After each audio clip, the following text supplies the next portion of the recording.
The top 10 worst markets to wholesale real estate. Guys, it's Rick again. And in this video, I'm going to do a rundown, actually a breakdown of what I think are the worst markets for wholesaling so you can avoid them. And if you pay attention all the way to the end, I'll give you alternatives so you can attack the market by the end of this video. But before we get into it, make sure you smash that like button, you hit that subscribe notification button so you stay up to date on the most current wholesaling information with no spin. So let's jump into it. I'm going to first start out and just give you the bonus up front so you guys don't have to wait till the end of the video. Now, if you're in any small market, and I define a small market mostly by population. Honestly, if you're under like 20K, 25K, down to 10K or less, there's just not enough of a population for you to get a healthy cash buyers list to get your properties sold, meaning selling the contract via assignment. So if you're in any of these small markets, I'm not saying you can't do a deal, but you cannot run a business from that market solely alone. So this is your golden ticket to jump in what we call virtual wholesaling, because you can go out and pick your market. What you want to do is focus on a higher population, ideally 100K or higher, and you want to look for a price point where you can get in at the lowest level. If you get a combination of those two, you can run any wholesaling business and not only make a ton of money, you can actually thrive. So take that tip. So now I'm going to run through the worst markets, and honestly, I put them random because that's just how I do it, because the difference between like 10, 9, 8, and 7, it's to me, they're just numbers and data. So let me just kind of give it to you. And I'm going to start with the market that I'm very familiar with is Miami, Florida. Guys, Miami has changed so much. It is such a central hub for everybody coming out of the Caribbean, actually all over the United States and all over the world. And there is a ton of people here. The challenge with Miami is really the average price points start at 530K and up. And I'm telling you, 530 gets you like basic old school, 70, 80-year-old concrete block homes, and they're just tough. All of them need heavy rehab, and the competition is fierce. Not only do you have competition from real estate investors and wholesalers, because a lot of families commingle in the Miami area, a lot of families share the house. It's not uncommon to have 7, 8, 9 people living in a tiny house, and what they do is they pool all their money together, and you have to compete with those buyers on a nonstop basis. Miami's very interconnected. It's also bilingual. A lot of Espanol, actually 50% plus of the business in real estate is done in Spanish. And I don't speak Spanish. I have Spanish employees. I'm telling you, I just stay out of Miami because unless you're in the fire right there, it is really challenging. There is a lot of dynamics going in Miami. For this reason, I want you to avoid Miami, especially if you're a brand new starter. Listen, if you live there locally, you can still do it, but to run an entire business out of it is going to be challenging without the contacts and the experience. So what I want to do is give you an alternative. If you just go up the road to Palm Beach County, your prices drop almost 130 grand. And you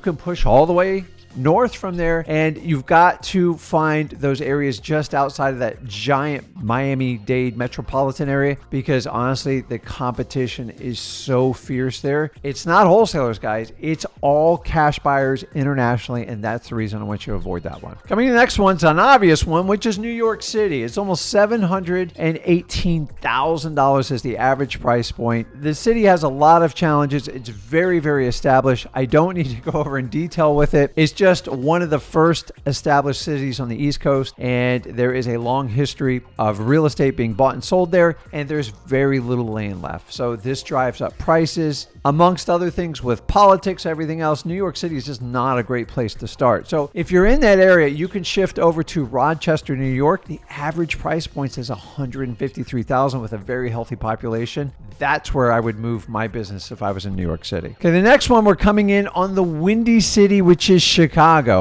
And this one's a really challenging. Not only do you have the brutal weather there, you have an environment where they are trying to stifle wholesalers. Now, they didn't make wholesaling illegal. They just wrote statutes that you have to navigate around. If you want to learn more on how these statutes work in there, go to freewholesaling.com. We expand on that a lot further. I'm just saying it's expensive, the weather's very tough, and the environment for wholesalers is pretty much anti. And honestly, for that reason, if they don't want you there, I don't want to go there. So I would avoid Chicago at all costs. That's just my opinion on that. Now, here's what I would do. All you have to do is hop up a little bit to the northwest section of Indiana, and it's It's golden. Now, I don't know the exact, it's 20, 30 minutes, whatever it is, but the price points are substantially less. There's plenty of inventory and there's a healthy population. Guys, make that shift if you're in that area. The next obvious one's going to be Los Angeles. So I know a lot of people are from that area, and with an average price point of just below $1 million at like 9.25, it's a really tough place. Now, there's a ton of population. There's a lot of international buyers that come in. So you get a lot of the problems just like we spoke with Miami. So if you're in that area, here is my suggestion for you to do. I want you to shift over and go to Inland Empire.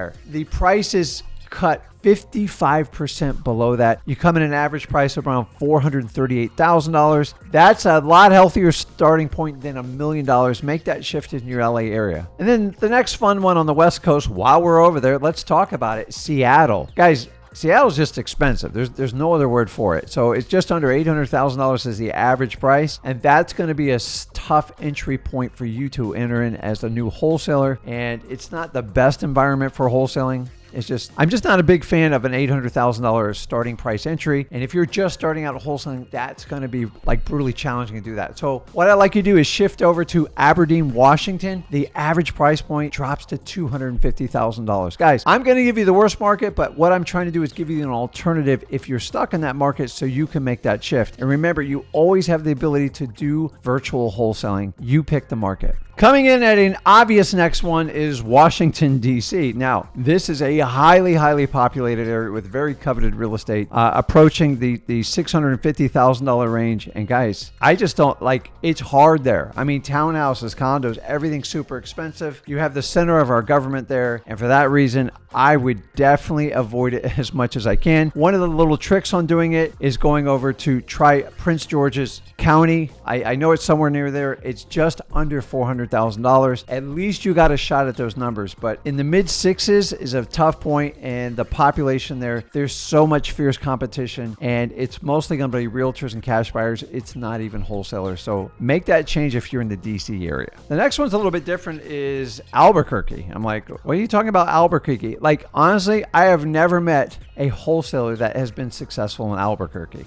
And I would love to be corrected, but there's a reason nobody wholesales in the market. I don't even have the answer for you. I'm just telling you, if you're in Albuquerque, make the shift and go virtual. I have seen zero success in Albuquerque. I'm hoping I'm wrong, but I've been doing this a long time. That's a market I would 100% avoid. The next one's one of my favorite markets is Phoenix. Yes, Phoenix, Arizona. And I love Phoenix. Beautiful place. Probably ideal weather, and it is a mecca for people to flood in. The average price point's around $400K, which is almost doubled in the last 3 to 5 years. I don't have the actual stats on it. Here's the problem with Phoenix. It is ground zero for wholesalers. There is more wholesalers in the Phoenix area, honestly, than any other market. It used to be Tampa, Florida, 10 years ago. Now, Phoenix, Arizona is the drop said center for wholesalers because honestly, it was the perfect market for wholesaling over the last 10 years. And now it's moved up to 400,000. You got a much bigger population. You have a ton of wholesalers. Everyone's in the game. I would get away from Phoenix. That's just my opinion. So if you want to try Yuma or Tucson, Arizona, it'll drop your price point about 135 grand. So find the outskirts of Phoenix because I think there is no secret in Phoenix anymore. I wouldn't want to compete with that many people locally. That's a market I would definitely avoid. Then we're going to move over to Boston. So I love Boston. I think it's neat. I love the multifamily. Boston is a very, very established market that the average price point's around $850,000. And that's a tough number. The Boston numbers have just gone through the roof. And if you had to start out wholesaling brand new with no money in Boston, it's going to be really, really challenging. So here's what I want you to do. You can switch over to Springfield or Worcester, and you're going to drop your average price point around $360, $365. That's a great place to start. Notice the trend. If we get outside these areas, which is how I started, because I originally started in Miami and Fort Lauderdale area, and I expanded to where I currently market now. And I want you to understand the trends. Once a market gets completely inundated, the demand goes through the roof and the prices blow up, you've got to find new ground for you to be able to wholesale properties and look for the trending areas outside of these saturated, overpriced markets. And then last but not least, the most obvious one in my eyes, hopping over to the West Coast is San Francisco. Now, beautiful place. The weather's amazing. That's the big attraction. The problem is this place has been discovered a long time ago. It was actually really popular in the 70s and 80s. We're fast forwarding to a 1.2 million average price, and it doesn't even give you much of a house at that. So people in San Fran are used to scattering about the area. You need to do it as a wholesaler. So my recommendation is Oakland, Sacramento.